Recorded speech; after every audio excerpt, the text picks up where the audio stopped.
Everyone. I haven't done a live stream for a while, so this is about pricing. Let's get in here, check it out. I'll sort of delay in there. I want to let people know I can't see the comments, so I'm just like seeing just my presentation right now. I'm not actually sure how to do that, so if you have a comment about that, maybe I can read it later. Leave in the comments how I can see the comment. But anyway, let's get in here. I'll kind of go sluggish here in the first slide. Maybe some other people will join us. But the first thing we want to talk about here is the importance of pricing. And it is obviously like if somebody comes out with a new product, this is one of the big kind of meetings they have, one of the big, just the big considerations they have. So it's obviously really important for us as well.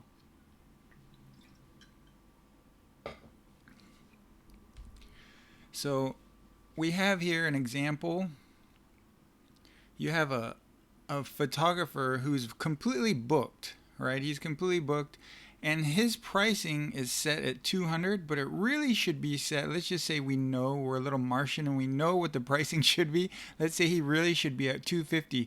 Well, that's every single shoot he does. Maybe it's 3 shoots a day for an entire year.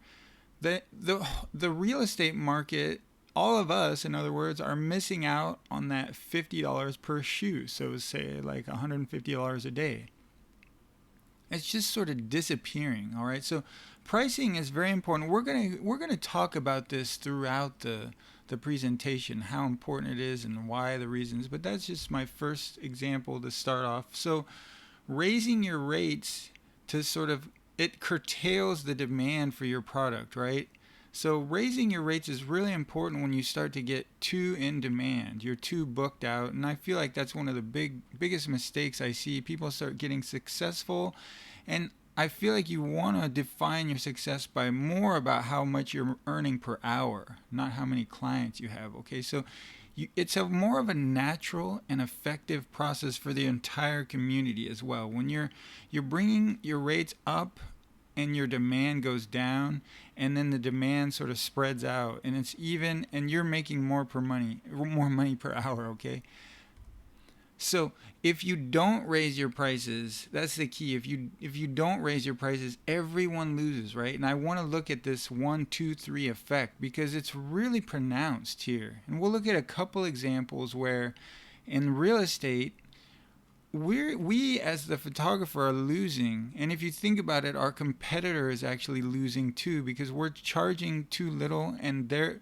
losing all that business that they could have potentially had. It's all coming to us, but we're losing too because we're charging too little. So we're taking um, clients from our competitors, they're losing, and we're losing as well. We're charging too low. Okay, and then if you think about it, the clients are losing because you're so booked out, it's hard to get a slot from you. All right, so everyone's losing. You can think about this like, if they, let me just think of, if if there was like some burritos and they started charging 50 cents for them, some really nice burritos and all, everyone would go to that Mexican restaurant, right? But it would sort of screw all the other Mexican restaurants over. And not only that, it would screw over the clients and the particular Mexican restaurant that did that. It would, same would go, I think a good analogy is the amusement parks. So if Disneyland really lowered their prices, they would lose out because they're earning less than they should.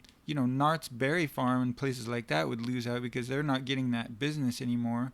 And then the people that were going into the park would lose out because it would be overcrowded, right? So it's a really important thing to keep in mind that you're actually having this situation where everyone loses if you're not raising your prices in a natural way, okay?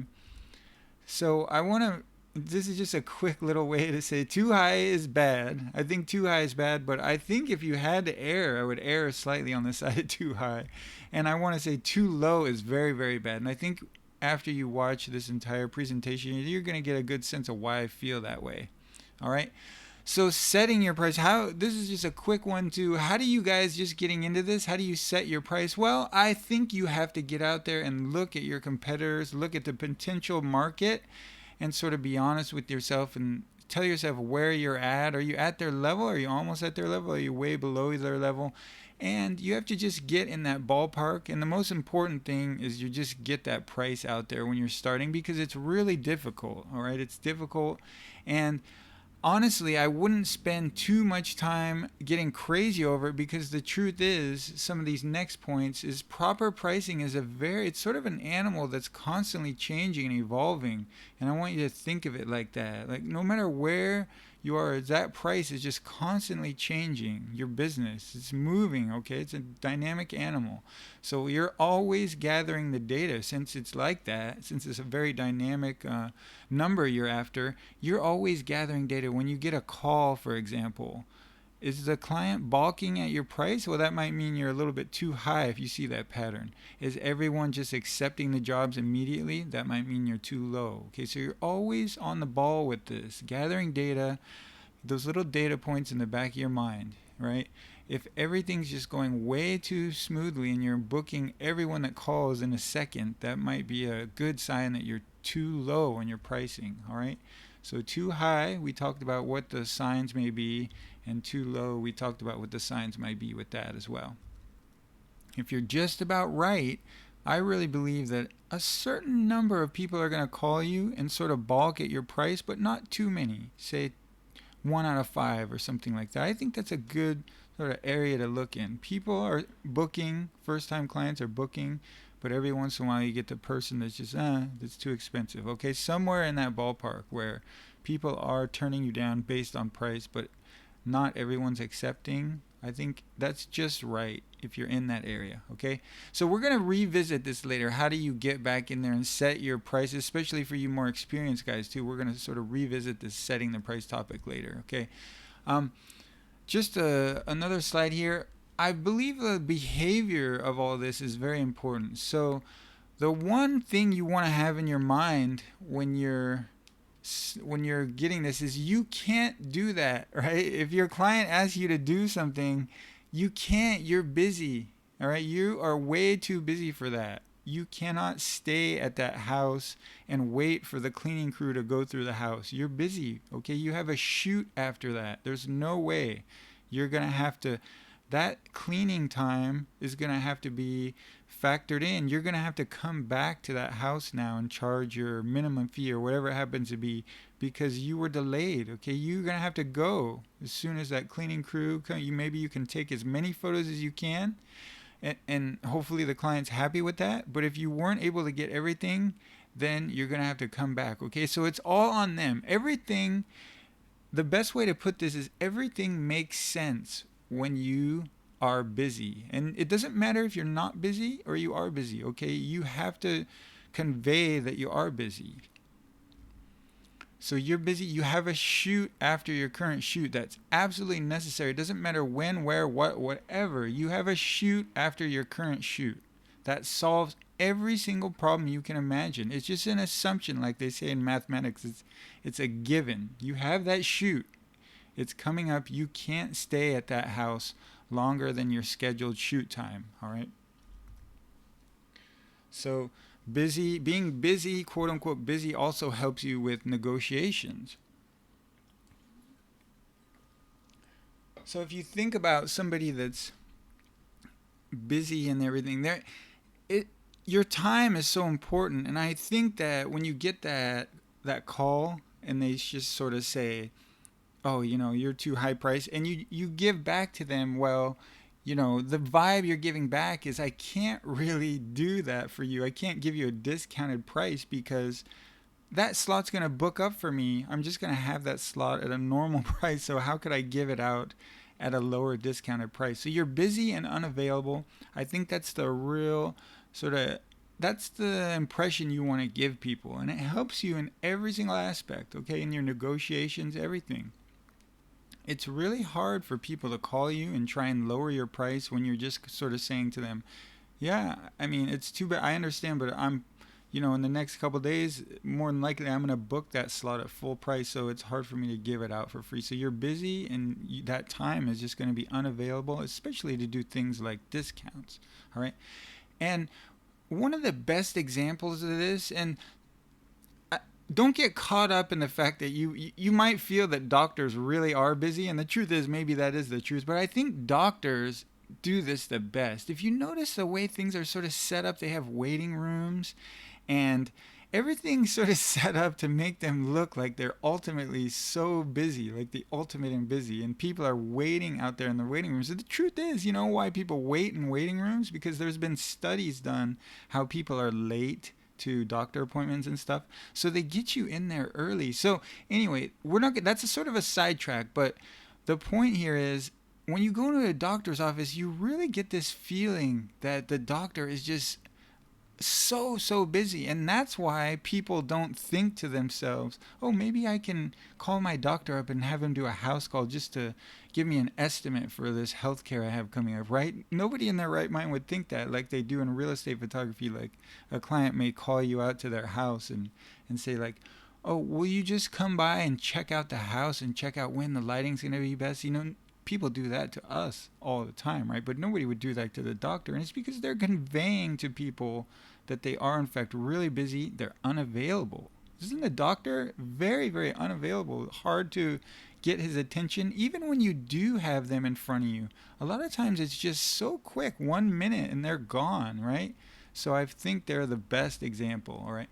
So next topic here, at minimum, I want you to get a minimum. So this single concept sort of solves so many problems I see that photographers have with their pricing. So do you have a minimum? And if you're answering no to this right now, get one, okay? Get a minimum for sure. So for example, this is a real example. I won't go out of my house I won't say go to a client's home that they want shot for less than $175. Now that actually includes, I'm not just saying, that is exactly what I mean. So if they need a reshoot, it's going to be $175, okay? If somebody wanted me to come out to the house, like we were saying just before, just to look at it and like try and get the lighting, like maybe I'm going to be there for 30 minutes and try and like scout that, it would be 100. Anything I have to do, take one photo, say, 175, okay? And this is a minimum I have just for the town I live in. And if I get a really small sort of unit and it's really small and it's not a very far drive, I charge this rate. But like I'm saying, I also charge this rate anytime I have to go. And that might be a little bit high for you, but that's not the point, right? Maybe for you it's 125, maybe it's 225, whatever. But the point is that number should come up a lot. I think this is a really important number. It should just be the solution to so many of your problems when it comes to pricing, that minimum number. That is the number that you're just going to spit out all the time that's going to solve a problem, believe me. So minimum solves so many questions. I swear the pricing questions I see, minimum could solve 80-90% of them. Just throw out your minimum and let them gnaw on that. If they don't want it, okay, it's fine. So again, doctors are popping up, but this minimum is very common. So if you see a doctor, for example, what they'll usually do is they'll have an hourly rate, and this same thing goes for mechanics. They'll have an hourly rate, and if you talk to a doctor for 2 minutes, you're gonna get you're gonna get billed for that. And you know, things can, this isn't always the case, but it's not like if you see a doctor and his hourly rate is $100 per hour, if you see him for 30 seconds, it's not, they're not going to just give you that percentage, right? They're not going to do it like that. They're going to give you that minimum of 1 hour, like a consult fee. And that's the same with a mechanic, all right? I know more for a fact it's with mechanics. And with doctors, I don't know the industry as well, but for mechanics, for sure, if you have a very simple, very extremely simple thing that even you as a layman could do in about 1 minute, well, they're going to charge you their minimum hourly fee, say that's $75 to do that job for the labor, okay? And the reason this is so important is this is the highest rate per your time that you're ever going to get. This is the most you're going to make per hour. So that's why this minimum charge is very important. Like I've taken 3 photos at a home and charged my minimum. You know, I'm there for 30 minutes, 20 minutes, even less, right? And I'm leaving, I'm charging that rate. So it's your highest rate. It's not about, if you're thinking that you're getting one, it's not about that. This is just the cost it takes for somebody to book your time. So don't lose out on making that highest rate. All these professions do this, okay? And it's a very standard thing. So don't lose out on that. And I feel like just get that minimum going, and really don't forget to take advantage of that, because I think that's a very important rate to have, since you're getting so many advantages out of that. So we came back to this subject about how to price, right? We started off talking about this, the I was saying the people just coming in, so do a lot of research, and I agree with that. So do research as much as you can, especially when you're first getting in, and you're going to get an overall understanding of how the market is. Okay, you're going to get where the average guy is coming in at, where you maybe should come in at, where the sort of faster guys coming in at. It depends on how you feel about your skills. I mean, there's so many different things going on out there, but you're going to get a good idea. And another thing that you're going to have to tackle is, are you going to charge per photo or square foot on this, like a 2,000 square foot house? You just have a charge for that, a flat fee. And yeah, I would say the advice I tend to give about this is, if everyone's charging per photo in your area, which I haven't heard too many situations like that, but if everyone was, I would go ahead and lean toward charging per photo. And if the opposite is true, which I think is more likely, everyone's charging by the square footage, I'd be more likely to go that way. Because if 9 out of 10 people call you and they're expecting a square foot quote, it just feels to me like an overall smoother interaction. They're going to tell you the square footage, you're going to give them a quote, and it's just going to be easier for everyone, I feel, especially when they're getting quotes from everyone on the square footage. Okay, and then you give them the square footage. All right, so all things being equal, I would favor the square footage pricing, and we'll talk a little bit about this, but this is just the first step in your pricing. Are you going to do square feet, or are you going to do per photo, or there's some other ways to do it as well? But we'll talk about this a little bit more. I feel like you're more in control with the square foot. I feel that way. Okay, you're in charge. People are calling you, and you're telling them that's going to be $250 for that, and that's pretty much it. They can either take it or leave it. Okay, there are little variations within that, but we'll maybe touch on that. Okay, I feel like your time management is going to be a lot better. For example, the guys who charge per photo can chime in on this in the comments, but you could show up to a photo shoot and a guy wanted 10 photos. Maybe he changed his mind, and that I can see that being tough for people. I'm not sure how much that happens, because I don't charge per photo, but I can see that clients are constantly changing their mind. Homeowners, that's the thing. They don't even have control. The homeowner has the control. So you think a homeowner isn't possibly going to change his mind in terms of how many photos they want? It's just not true. They will. They change their mind all the time. Okay, there's a lot of stress, a lot going on for these people. So there's a lot of changing and going back and forth. Okay. Another thing I feel strongly about per photo pricing is the nature of exteriors. If you think about an interior photo, it's actually, in my opinion, a per photo. It makes sense per photo, because there's such a kind of delicate balance, and you're doing a lot each photo. In my case, I do lighting on interior photos, and I sort of do compositing. Guess what? For exteriors, I just walk outside and I can take 5 exteriors in a minute or two. Okay, so interiors and exteriors should not really be likened. In other words, they're not similar. We don't have to concern our clients about this. I don't think we have to involve them in this differentiation between exteriors and interiors. That's just confusing, right? So just keep it to yourself. But the point here is, they're such dramatically different photos. I can walk outside, like I was saying, and shoot 6 shots of the exterior, the front of the house, in 3 minutes. It's just like crazy. And so when you get in these situations, maybe I walk outside and I feel like the exterior is really cool. Maybe I take 5 shots. Maybe I sort of change my mind one day and I take 10 shots. It would take me a minute, right? I'm just walking and snapping. I have my camera handheld. So to me, do you see what I'm getting at? That's a little bit of a strange dynamic right there if you're charging per photo. I took 5 on one hand. I took 10 on the other. Maybe I just had a little bit I wanted to get a little bit zoomed in on a couple of them.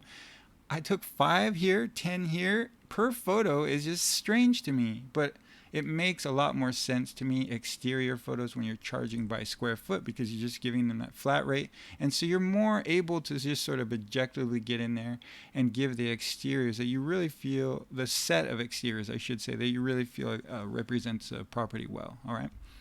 So, and the other thing I favor about square footage pricing is you're essentially quoting your maximum. So it would be like if you had products to sell. Well, you want to sell that guy the maximum he can possibly buy, right? And that's how I feel about square footage pricing. I know I've shot 1,002,500 square foot homes in my life. I pretty much know exactly, not exactly to the number, but in a range, how many photos I'm going to take. So I just know that, I'm going to take, say 30 to 35 photos, say. So I know that, and so essentially I am pricing per photo, but I'm doing it all my way. So I feel like I have the best of both worlds, and I feel like hopefully I've convinced you guys of that too. Yeah, that's why I think the square footage pricing is really, you should err on that side. So go ahead and leave any comments or questions about that. Next, let me get a little drink of water here. Mouth getting dry.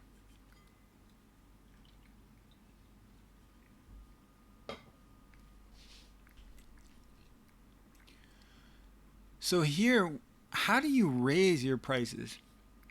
And this is great, everyone. I think this is the easiest topic. So you go to right now, go to your invoice template. You guys all have invoice templates, right? Where you just type in, the amount probably, and maybe the date and all the property and all that. Go to that. Go to the bottom of it and add prices to increase January 1st, 2020, okay? And maybe you want to put in there prices to increase per shoot by $10 in January 1st. Maybe you want to put $25. Maybe you want to put $50. It's up to you, right? But just go ahead and do that. This is how you should raise your prices every year, and it's not set in stone. You could do it twice a year. You could do it once every couple years, right? Whatever, it's up to you, but I would say get in there. I feel like a yearly basis is really steady, and especially when you have these long-term clients, they're just going to sort of come to expect it, all right? And there's really nothing wrong with this. That's all there is to it. People are going to expect this anyway. Prices are going up, and especially when you get them in this sort of your long-term clients in this sort of rhythm, your prices just go up in January. That's it, okay? And this really avoids that. What did we talk about earlier, right? People that are continuing to charge their same pricing, and yet they're artificially low. So I feel like this type of pricing increasing, it limits communication, which I'm a fan of, about negative things. You shouldn't communicate to your clients negative things, or as little as possible. And I think that's the best way to do this. I see this is how a lot of corporate America handles it. They just tell you your rates are going up via invoice, and then they go up, and then that's it. You're not going to have many problems at all from that, okay? And what is the goal of our pricing? I think this is another very important topic. Let me grab some water here.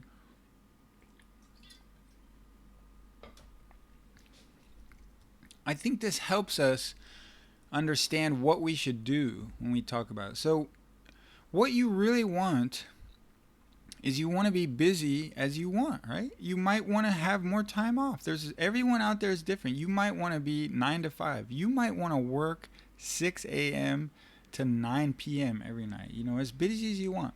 But I personally think people in America tend to sort of have this weird thing about working too much. And if you want my advice, this is sort of an offshoot from everything we're going over, but just try and chill out a little bit with that stuff. I'm serious. Try and make a little bit more per hour and spend more time on things that are really important to you. Okay? So you don't want to be crazy busy, though, unless you want to, like we were saying, right? You don't want to be this guy that's just absolutely his life is this job, this 100%. I don't think that's good for anyone. I really truly believe that no one, even a single bachelor, can do whatever he wants. I don't think that's a good for your health or your well-being or anything. You just working 6 a.m. to 9 p.m. and coming home. Yeah, your business is going great and everything, but you're probably losing health benefits and stuff like this, okay? So this is where I think you should be putting your goals. This is where you should be setting your goals. So your time is continually getting more valuable as you go on. So what does that mean? It means that in 2019, maybe you were making $80 an hour. And in 2019, you were making maybe 90, up out, you see the point, 90, 100, whatever. So each year that goes on, you're continually making more money per hour. I think that's really the way I'd say that what growth really is.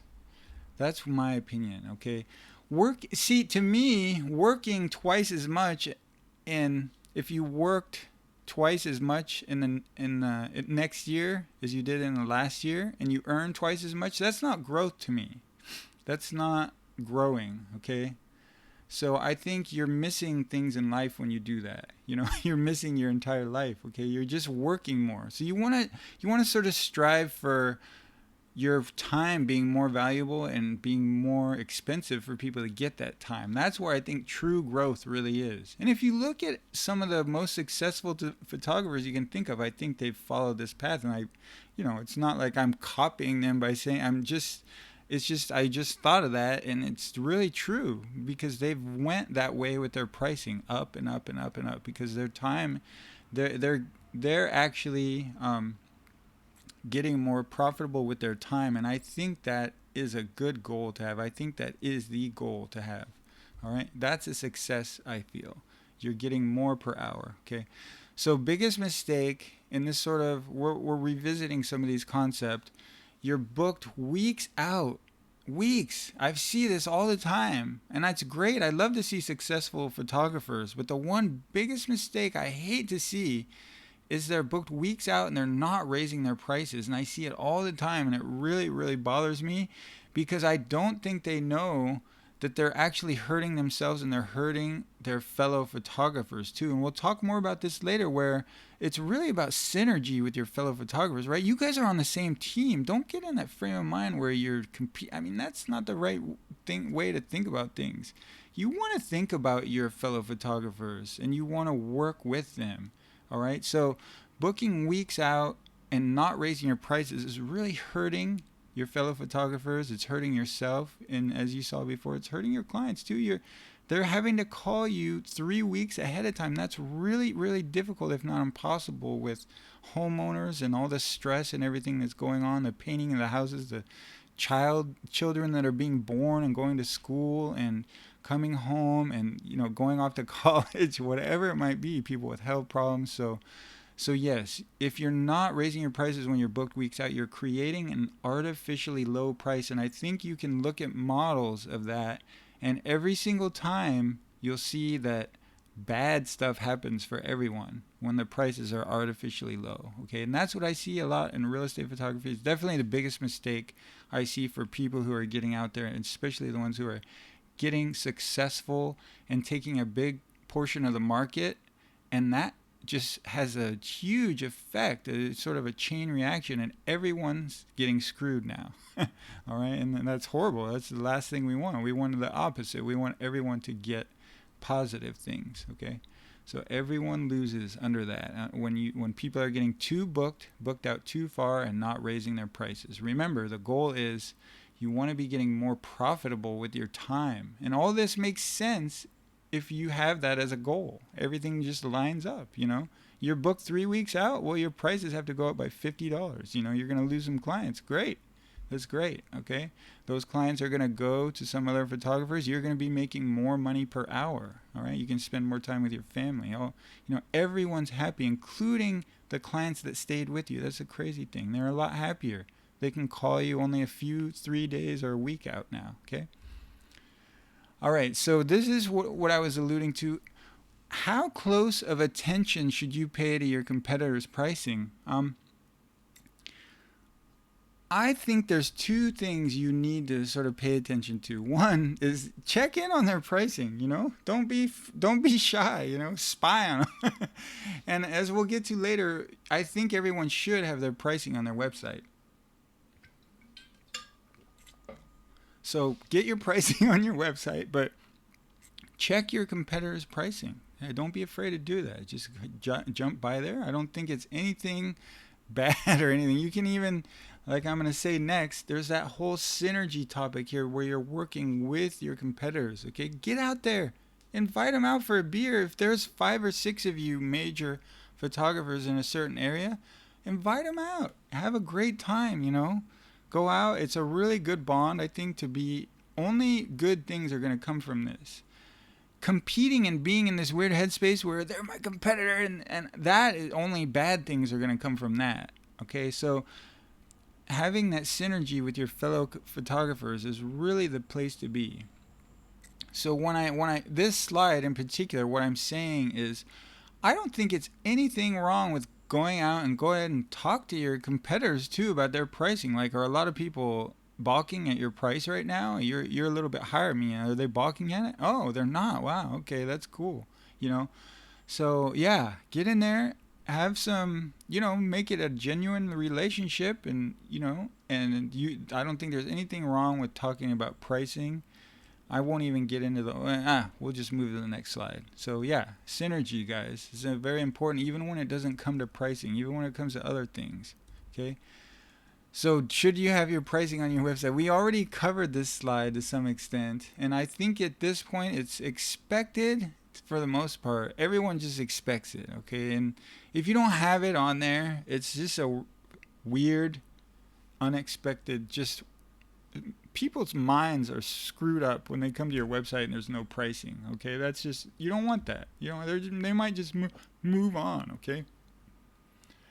I do feel you might want to think about placing it a little bit strategically where they might have to search around a little bit instead of just coming to your website and looking at your pricing tab. In other words, don't have a pricing tab, because what might happen is they come to your website, they see the pricing tab, they don't even look at your photos, and they go right to the pricing tab, they write it down, maybe they have a list of prices they're making, and they move on. Okay, you want them to look at the value you might add.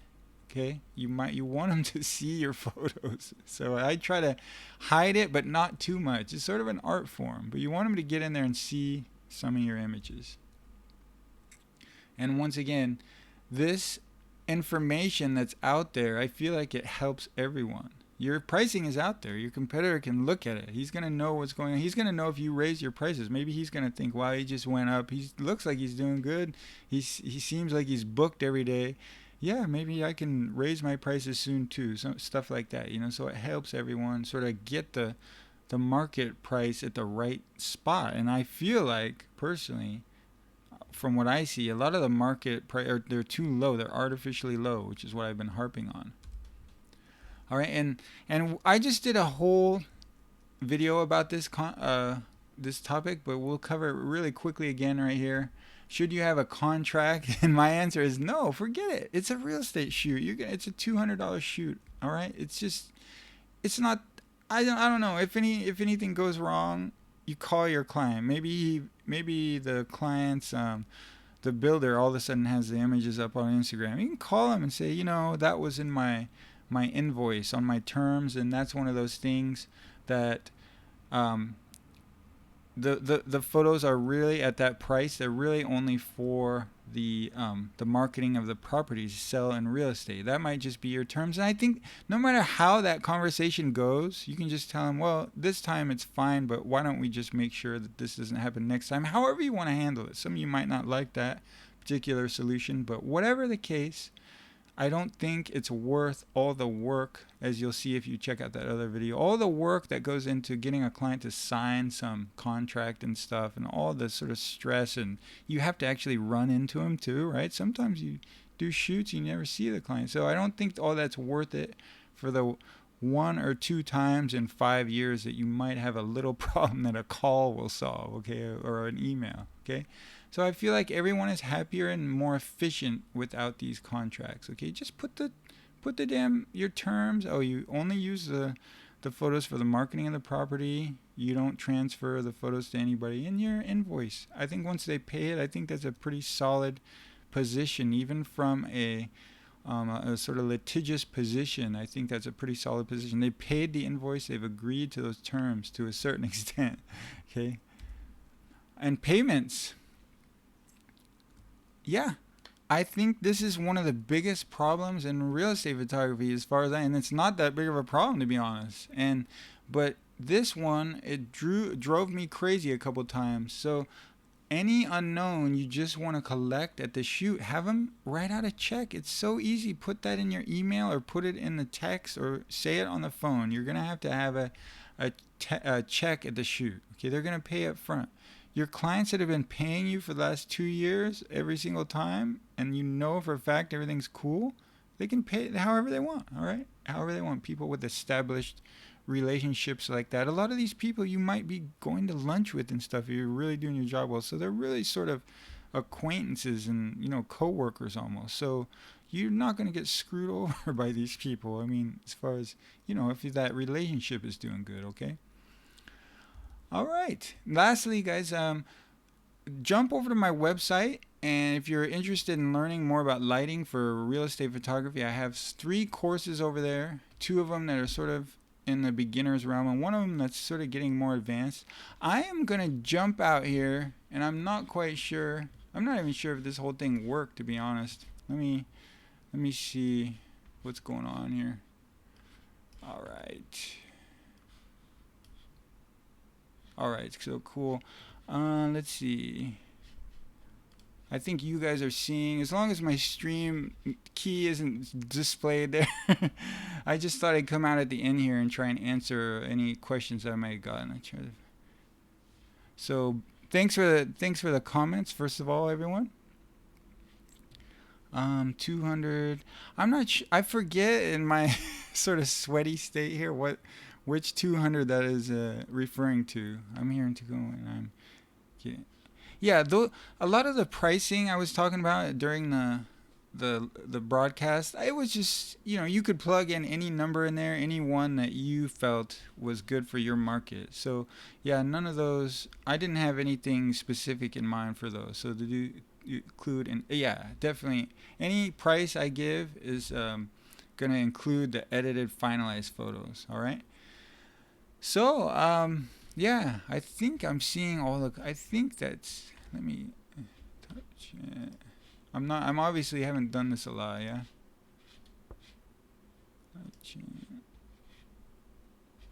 All right, so I think I got to everything there. I appreciate everyone listening, so I'm gonna go ahead and stop this thing. And thanks for dropping by. I appreciate it. Okay. Actually, if anybody, I'll just kick back here for another minute or so. If anybody watching wants to throw out a question, if it shows up on here, I'll be happy to try and get to it. Get a drink of water here.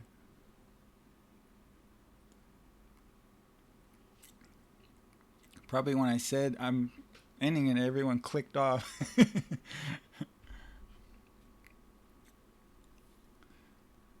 I also had thanks for stopping by. I also, if anybody's out there watching this during live, or most likely during the, not live, go ahead and I'm not sure how to see this when I'm.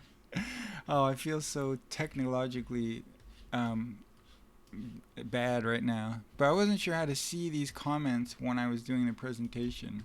But I'll have to get that. I'll have to get that down later on. I definitely do the flambient, what they call flambient. Anyway, so I usually do a single flash, and then I usually grab an ambient. So it's sort of a lighter ambient, like maybe a little overexposed ambient, I like to call them. And I just sort of lay those 2 on top. Sometimes I have to take a couple of flash frames, but I can usually get away with 2 at the most.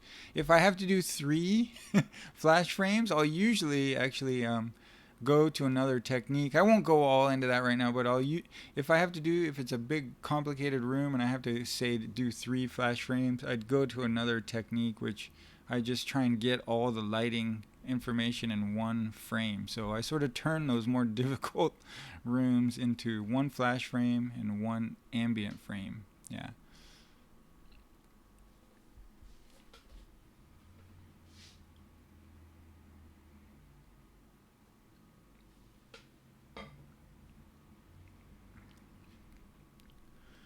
Wonder what time it is for you guys. It's at like midnight for me here.